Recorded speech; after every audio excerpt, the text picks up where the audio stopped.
Boa noite, queridos amigos da Rádio TV SEAC de Bauru e também seguidores do Grupo Aulas da Vida. Que a paz de Jesus esteja entre todos nós. Durante o mês de maio, o Grupo Aulas da Vida dedicou todas as suas palestras a falar sobre a família. Por quê? Porque duas datas muito importantes se comemoram neste mês. O segundo domingo desde maio é dedicado às mães, como todos nós sabemos, e o dia 15 de maio é dedicado a ser o Dia Internacional da Família. É uma data que se comemora em todo o mundo. Então, nós não poderíamos deixar de falar sobre a família neste mês de maio, com duas datas tão significantes para nós que temos família. E hoje eu vou encerrar essa jornada de palestras falando com vocês sobre o Evangelho de Jesus em família, o que nós não poderíamos deixar de falar. Antes, eu convido vocês a me acompanharem numa singela prece. Deus Pai, amigo Jesus de todas as horas, estamos aqui mais uma vez para falar do vosso Evangelho e trazer as suas lições cristãs para o nosso dia a dia sob a visão da doutrina espírita. Eu conto, Jesus, com a sua presença entre nós e que possas abençoar a cada um de nossos ouvintes e a toda a sua família. E a mim também que fala, assim seja. O Evangelho de Jesus em família.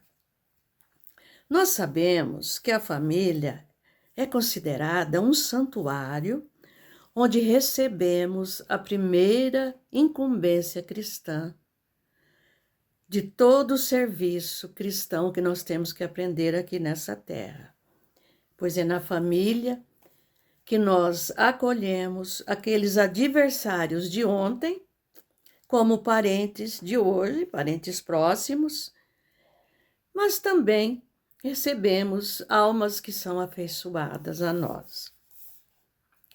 No lar encontram-se espíritos encarnados numa luta diária nas tarefas de reajustamento para sua elevação moral. Às vezes, nós nos sentimos muito sós dentro de uma família, sendo ela numerosa ou não. Mas eu quero lembrar a vocês que nós nunca estamos sozinhos, ou apenas com a nossa família. O apóstolo Paulo, em Hebreus, capítulo 12, versículo 1, ele já diz que nós estamos rodeados de uma grande nuvem de testemunhas, ou seja, de espíritos desencarnados. Allan Kardec também recebe dos espíritos superiores esta afirmação. Olha o que eles dizem a Kardec. Quando vos credes bem ocultos, tendes frequentemente uma multidão de espíritos ao vosso lado, que vos veem. Então, nós podemos dizer o quê? Que realmente muitos olhos, muitos ouvidos, desencarnados, perturbadores ou necessitados de luz, estão coabitando a nossa residência. Mas não se assustem.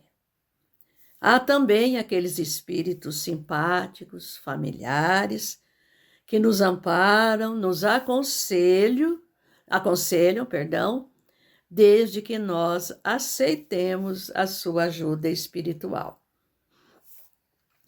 Muitas vezes, aqueles que possuem uma sensibilidade muito desenvolvida dentro de uma família, sentirão que naquele ambiente doméstico, naquele ambiente familiar, está acontecendo alguma coisa estranha que desencadeou entre os seus moradores um desequilíbrio entre todos, discussões, nomes feios, desentendimentos de toda sorte, doenças.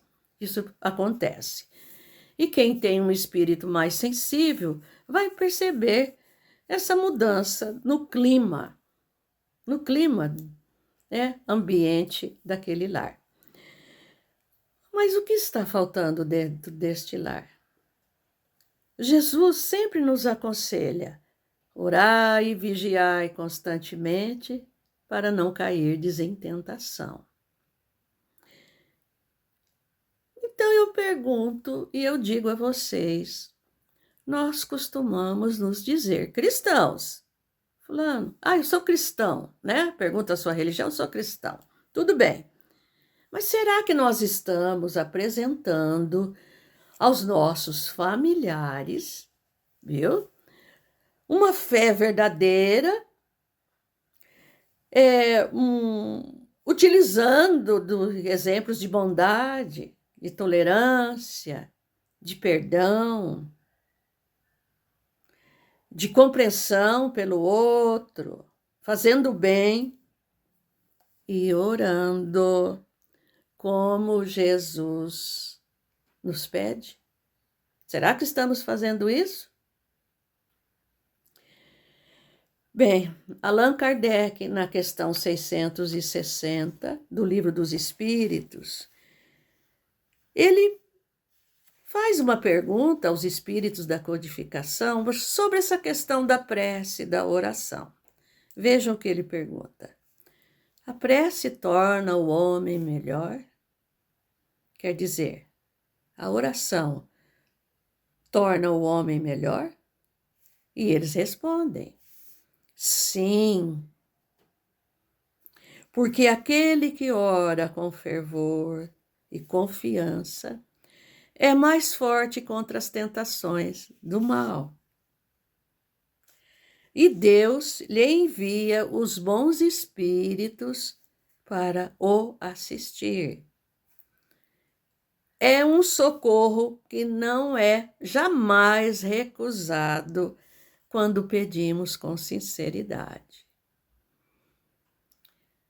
O que Jesus nos aconselha? Orai e vigiai constantemente. Pedis e obtereis. Não é isso que ele nos ensina? E a gente esquece dessas lições de Jesus. A gente não quer tomar muito conhecimento, pelo que eu vejo. Parece que a gente deixa no esquecimento. Nós que somos cristãos, que já aprendemos isso. Então, nós podemos dizer que a oração é um sustentáculo para a alma.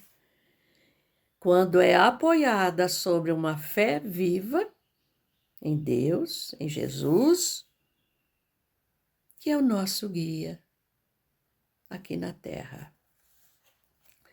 Contudo, há pessoas que contestam a eficácia da oração, porque dizem o quê? Que Deus conhece todas as nossas necessidades e que não é necessário pedir-lhe nada. Vocês concordam com isso? Eu não concordo.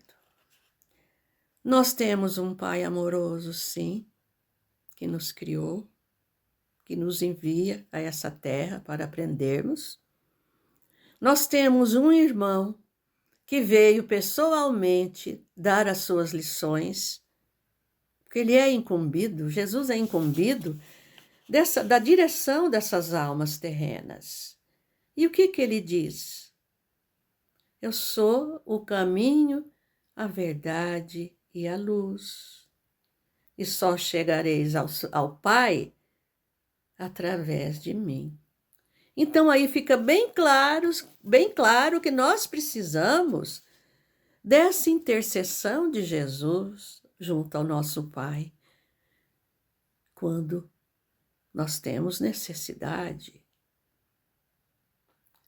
A oração, meus amigos, a prece, no sentido geral, é quando nós dirigimos aos nossos guias, a Jesus, ao nosso Deus, ela tem um caráter de mostrar a nossa gratidão, a nossa submissão, respeito e humildade diante da santa vontade do nosso Pai.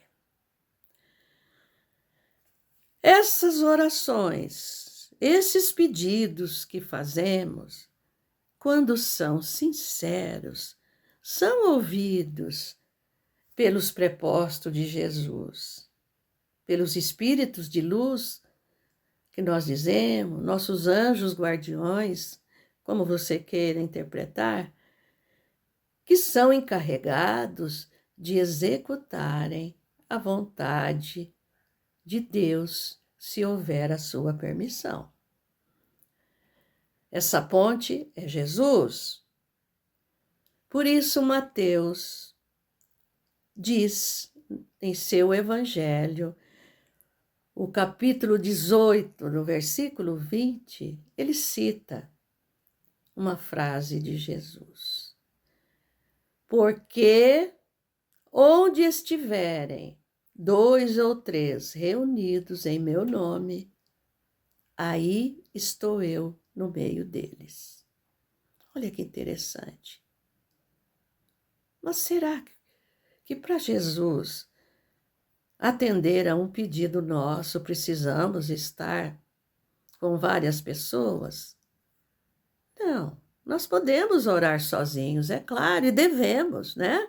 E devemos sim orar sozinhos. Mas o que Cristo quer dizer? Quando nós reunimos e oramos, assim, com o mesmo pensamento, com a mesma intenção, né, que nós costumamos dizer, com aqueles mesmos objetivos, esse pedido nosso terá maior força, terá maior poder. Porque, veja bem, foram feitas por várias almas com a mesma intenção.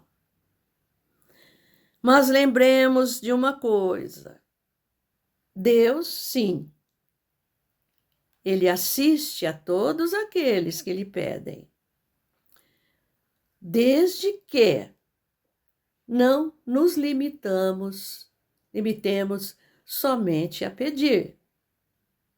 Porque muitos pedem e não fazem nada também para ser ajudados. E o espírita tem uma frase muito importante: ajuda-te que o céu te ajudará. Façamos sim os nossos pedidos, mas também vamos ter ações, atitudes em busca de que esse pedido seja executado. Dá para entender, né? Desde há muito tempo, a doutrina espírita, desde que foi criada a doutrina espírita, ela ensina que nós devemos nos reunir com a nossa família e convidar Jesus para sentar-se à nossa mesa e estudar as suas lições. Quando fazemos isso, estamos criando o hábito salutar do cultivo do Evangelho no lar. Mas o que é Evangelho no lar, Amália? Eu já ouvi falar disso. Muitas pessoas me dizem isso. Evangelho no lar é uma reunião com os integrantes de uma família onde se estuda os ensinamentos de Jesus com base no seu Evangelho. Isto pelo menos uma vez por semana, no mesmo horário, no mesmo dia da semana, por pelo menos 30 minutos. É o que se pede. Por que se pede o mesmo horário e o mesmo dia da semana? Porque nesse dia, Jesus designa um emissário seu para estar em nosso lar, para estar conosco, nos incentivando a esse Evangelho do Lar e nos inspirando também as leituras, os comentários e nos amparando. É uma alegria para Jesus quando vê um evangelho fazendo, uma família exercitando o seu evangelho. O que é preciso, Amália, para fazer um evangelho no lar? Muitos perguntam também. Primeiro, precisamos de um evangelho, é claro. Pode ser um evangelho comum, né? Os 4 evangelhos que a gente conhece. Pode ser o evangelho segundo o Espiritismo, que ali tem toda a lição moral de Jesus. Um livro de mensagens edificantes. Providenciar a água, que vai ser fluidificada, né? E copos, que depois nós vamos beber essa água.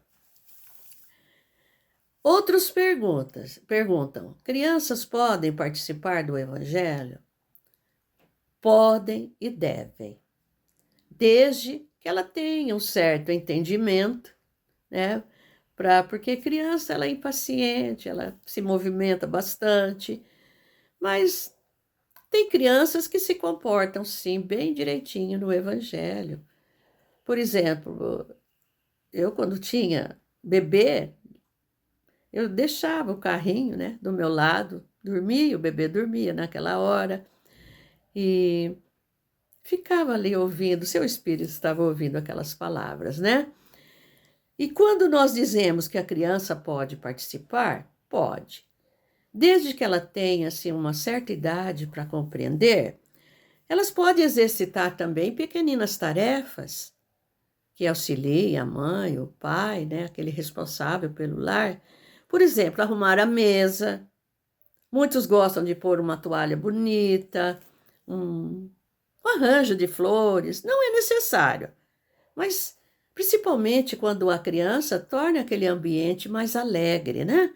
É tão gostoso. Elas naquele afã de arrumar a mesa, pôr um arranjinho de flor, pôr a água para ser fluidificada, os copinhos.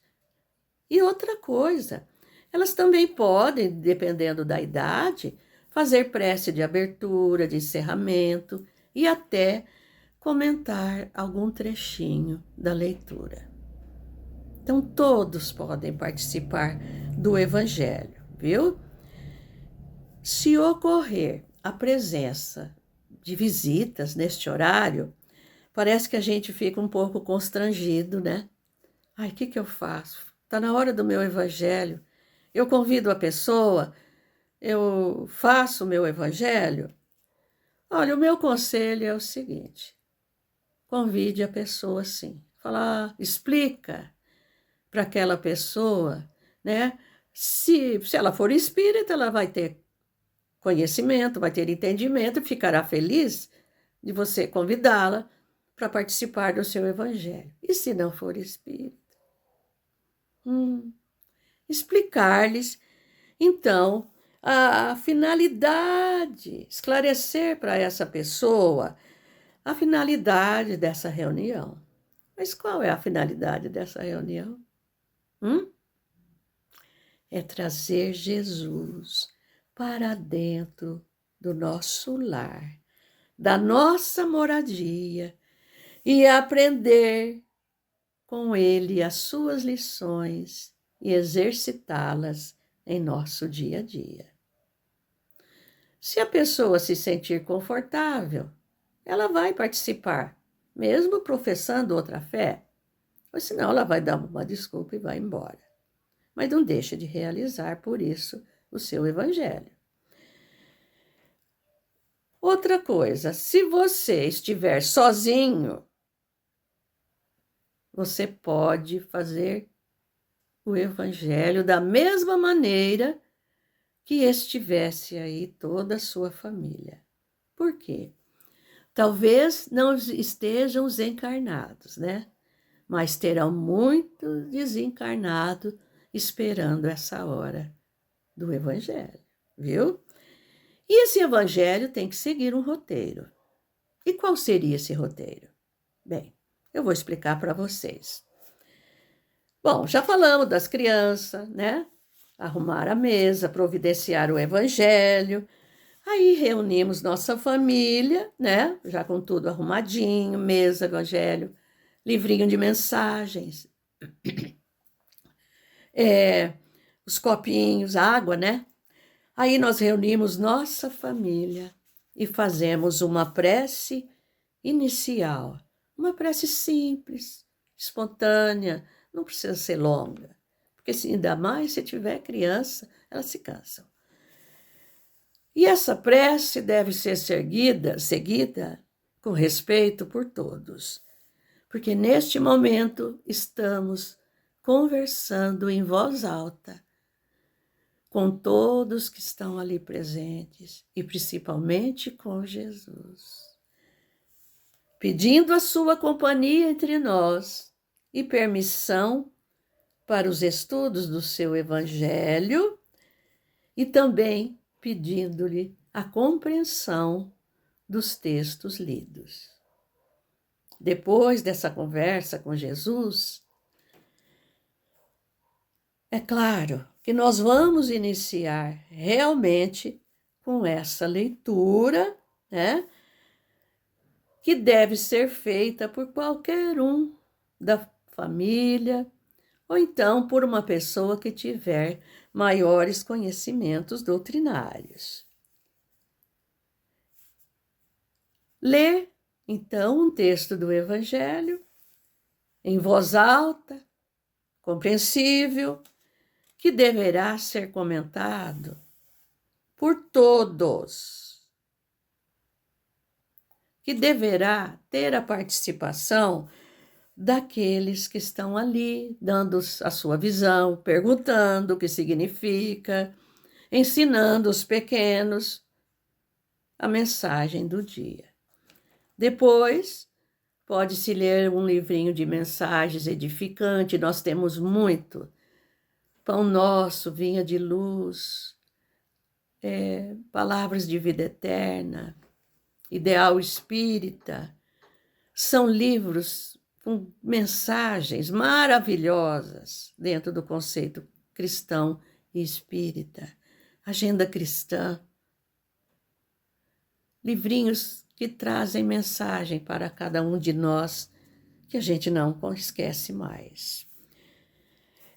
Fazer também os comentários dessas mensagens, pedir a todos que interpretem como que você vê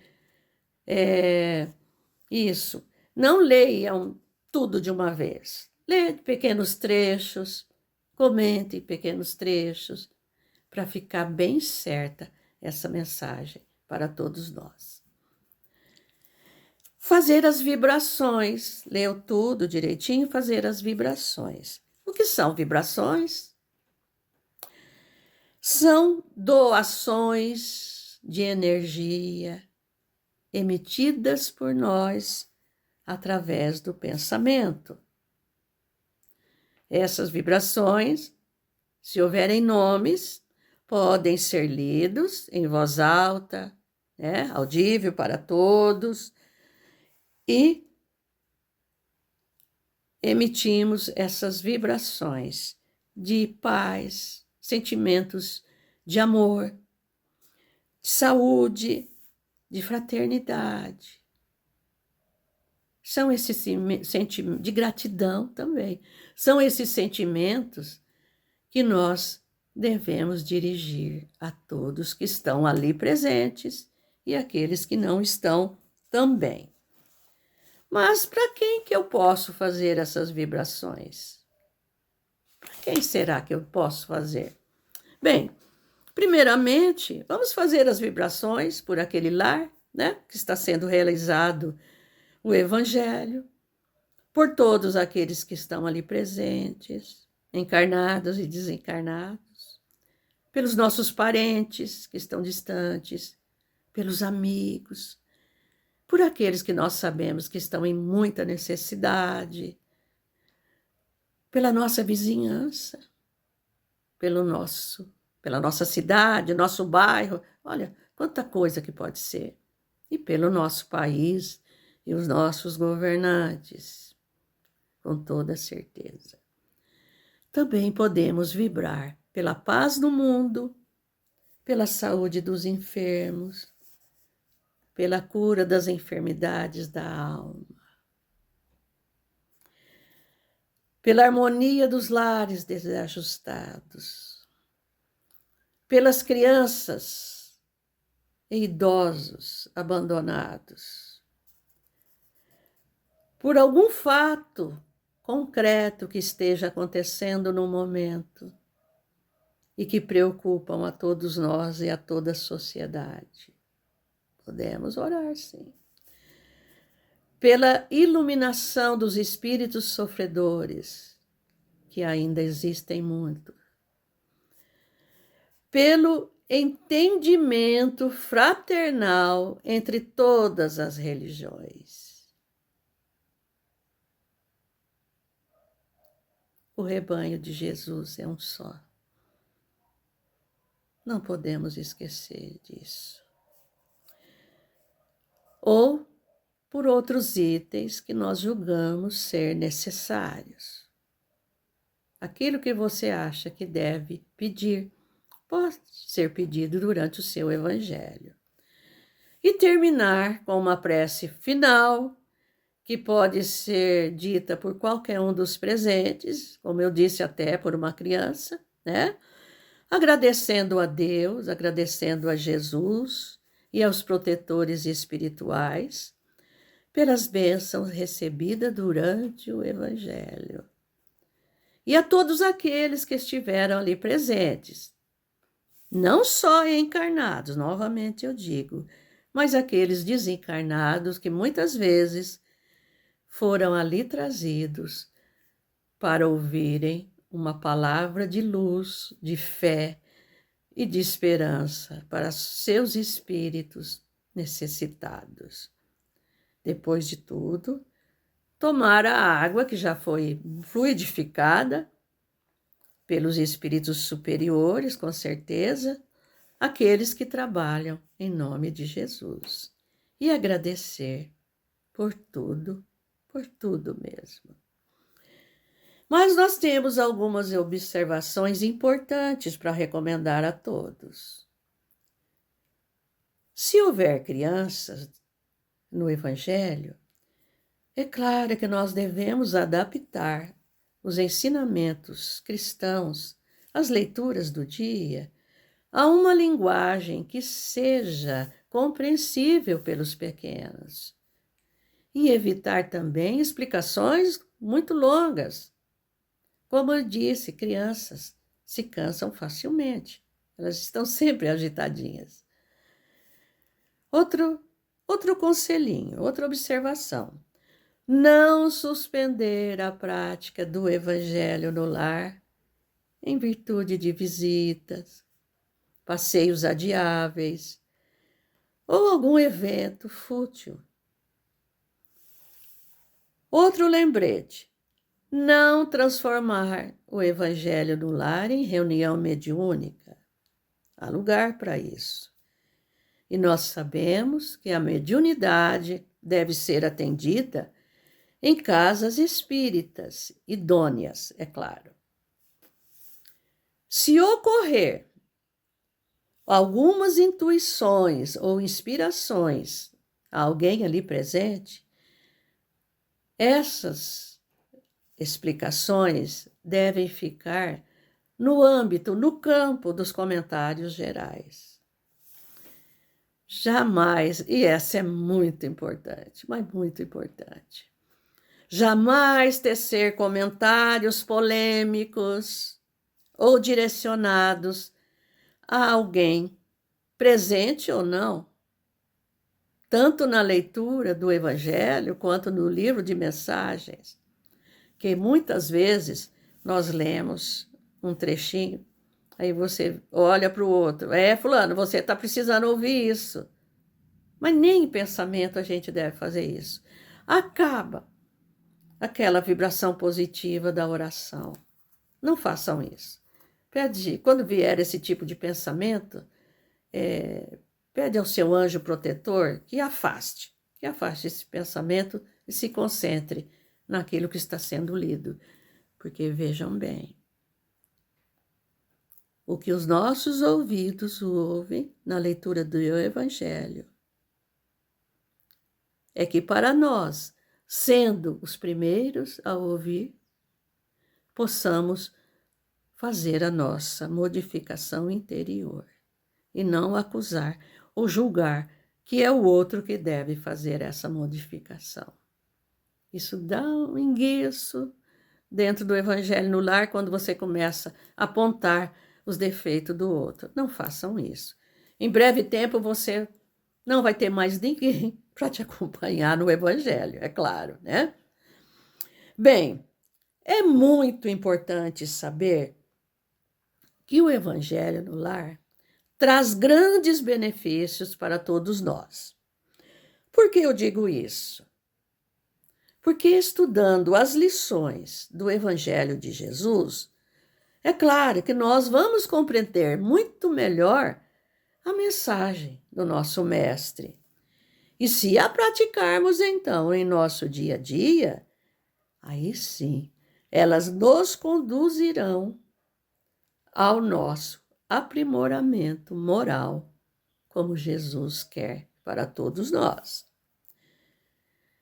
Outra coisa, esse estudo do Evangelho proporciona à família momentos de paz, desperta o sentimento de união entre todos e a fraternidade, é claro.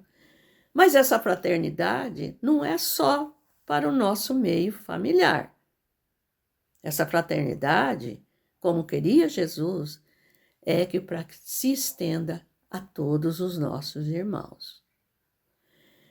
Essa fraternidade, como nós dizemos, ela proporciona a cada um, quando somos fraternos uns com os outros, uma vivência tranquila e equilibrada dentro da nossa família.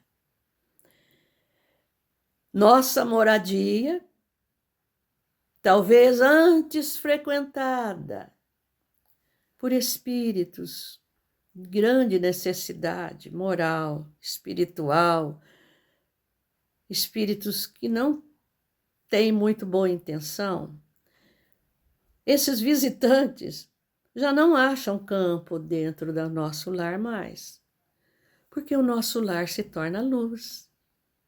Aqueles que querem a luz, aqueles mentores espirituais presentes nesse dia, os encaminharão para a luz. E aqueles que não querem, que são rebeldes, não entram mais dentro daquele lar. Desde que façamos jus aos ensinamentos que estamos aprendendo, aplicando-os em nosso dia a dia. Errar, todos nós erramos. Nós não vamos tornar santos de um dia para outro, só de fazer o Evangelho no lar. Mas quando Jesus vê o nosso esforço para que modifiquemos as situações familiares, para que o nosso lar se torne um oásis de paz, é natural que os bons espíritos estarão ali conosco, sempre nos amparando, nos intuindo para o bem. E é claro, a nossa casa, a nossa moradia passa a ser frequentada por esses espíritos de luz. E há muitos lares onde essas orações são feitas com muita fé, com muita sinceridade por todos. Esses lares se tornam um posto de descanso para os espíritos benfeitores daquele bairro, daquele quarteirão, daquela cidade. e eles dizem: eis aí um lar em que podemos descansar um pouco, refazendo nossas energias para amparar os nossos irmãos. Vejam bem a importância da oração no lar. Veja a importância de trazer essa luz de Jesus para dentro da nossa casa. E dizem os espíritos superiores, os benfeitores, que no lar onde é feito o Evangelho de Jesus, esse lar ilumina todo o quarteirão, porque é a pura luz. E agora eu pergunto a vocês, o que nós estamos esperando para unir um pouquinho mais a nossa família? Por que não preparemos a nossa casa desde hoje para receber essa visita tão importante, marcando o encontro com essa pessoa de tanta luz, com esse irmão, com esse protetor espiritual que é Jesus? Por que nós não marcarmos esse encontro com Ele o mais rápido possível? Posso dizer a vocês, meus amigos e minhas amigas, vocês não terão motivos para arrependimento. Vocês terão, sim, muitos momentos de alegria, de encontros familiares com aqueles que já estão do outro lado, porque eles virão até ali beber também deste conhecimento, dessa luz. E às vezes, até outras pessoas que não fazem parte da nossa família também virão beber dessa água, como dizia Jesus, que nunca mais terão sede. Seu lar, com toda certeza, se tornará um ponto de apoio para os espíritos superiores. E com toda certeza, a harmonia, a alegria que ainda podemos desfrutar aqui neste planeta, o pouco que podemos desfrutar, estarão com todos vocês.